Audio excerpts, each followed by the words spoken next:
મારું નામ દિલીપસિંહ રાઠોડ છે, SWM નેચરડી છું.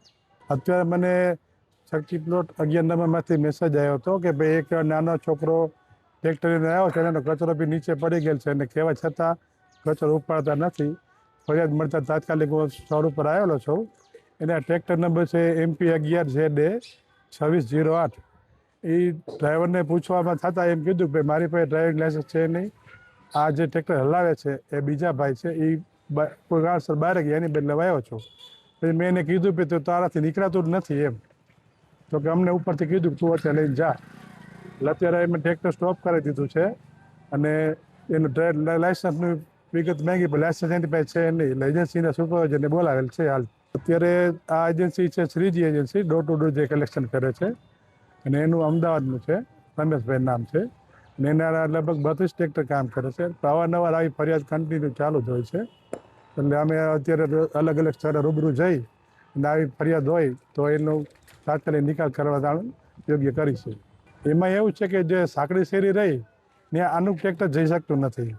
ટેન્ડરમાં મેં જણાવેલ છે કે જે લતામાં કોઈ પણ સાંકડી શેરી હોય તો ત્યાં તમારે ઈ રિક્ષા કે છોટા હાથીની સગવડતા કરાવે. હાલ પૂરતું એને પાસે છોટા હાથી એક જ છે અને ઈ રિક્ષા હમણાં નોટિસ આપ્યા બાદ એક ચાલુ કરેલ છે, જે ગ્રીન ચોક વિસ્તારમાં ચાલુ છે. બીજા અન્ય વિસ્તારમાં અત્યારે કોઈ એવા વાહન એ લોકો ચાલુ કરેલ છે નહીં. તેની બાબતે પાછી બીજી નોટિસ આપવા તત્પર છે. જે ટ્રેક્ટર કોઈ લાયસન્સ વગરનો ડ્રાઈવર ચલાવે છે તે બાબતે શાખા અધિકારી સાથે તપાસ કરાવી એના રિપોર્ટ અન્વયે જે એજન્સી આ કામગીરી કરી રહી છે એની સ્પષ્ટતા મેળવવામાં આવશે. અને જો ખરેખર એ લાયસન્સ વગરનો ડ્રાઈવર હશે તો એજન્સી સામે પણ કાર્યવાહી કરવામાં આવશે. સાથે સાથે લોકો પાસેથી પણ પૈસા ઉઘરાવવાની જે ફરિયાદ મળેલી છે એમાં તે વિસ્તારના જેટલા પણ મકાનો આવેલા છે એ વિસ્તારના SSIને ત્યાં મોકલી અને લોકોના નિવેદન લેવામાં આવશે અને એજન્સી પાસેથી એની સ્પષ્ટતા મેળવી અને જરૂરી કાર્યવાહી કરવામાં આવશે. આપણું જે ટેન્ડર છે એની અંદર શહેરની અંદર તમામ જે 13 વોર્ડ છે એમાં 2000થી વધારે POI કરેલા છે અને તે જગ્યાએ ટ્રેક્ટર ઊભું રહે છે. બાકીના લોકોએ ત્યાં આવીને કચરો નાખવાનો હોય છે.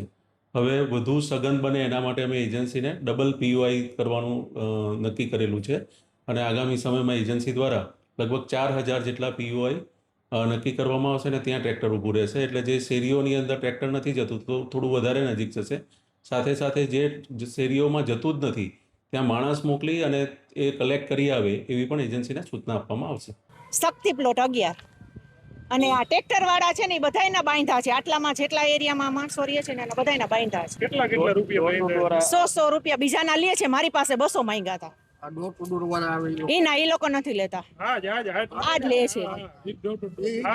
ઈ બેન તો બચારા થોડો મારો કચરો હોય ને તો લઈ જતા, કે હું લઈ જઈશ કે કારણ કે આપણે ક્યારેક ચા પાતા હોય કે એનું ધ્યાન રાખતા. હા, વારંવાર આવે લઈ જાય, જ્યાં ડોર ટુ ડોર વાળા રહે એ નથી લઈ જાય. ઈ કે મને કે તમે જાતે નાખી જાઓ પણ 200 રૂપિયા આપો જો મારે બંધાવો હોય ને મારી હારે તો.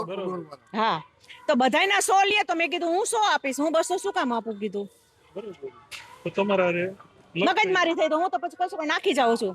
વિક્રમ ટેટકર હલાવતો હતો. તેનું ટ્રેક્ટર હલાવે છે ક્યાંથી ક્યાં હલાવે છે? નગરપાલિકા હલાવતો હતો ત્યાં મારા ભાઈ દવા કરાવવા ગયો ને છોકરાને લઈને, એટલે કીધું કે 2-3 શેરી લઈ લે, ત્યાં લગી હું છોકરાને દવા કરાવીને લઈ આવો. ત્યાં લગી 2-3 શેરી લેતો હતો. તારી ઉંમર કેવડી? 18 થઈ ગઈ. અને લાયસન્સ છે તારી પાસે? લાયસન્સ નાનું હે. લાયસન્સ ન હોવાથી ગુનો બને છે ખબર છે તને? હા, નાનું હે. આનું આ કાતો હતો, હું નથી કરતો. એટલે દવા કરાવવા ગયો ને એટલે 2-3 શેરી લેવા કીધું, એ શેરી લેવા આવ્યો હતો.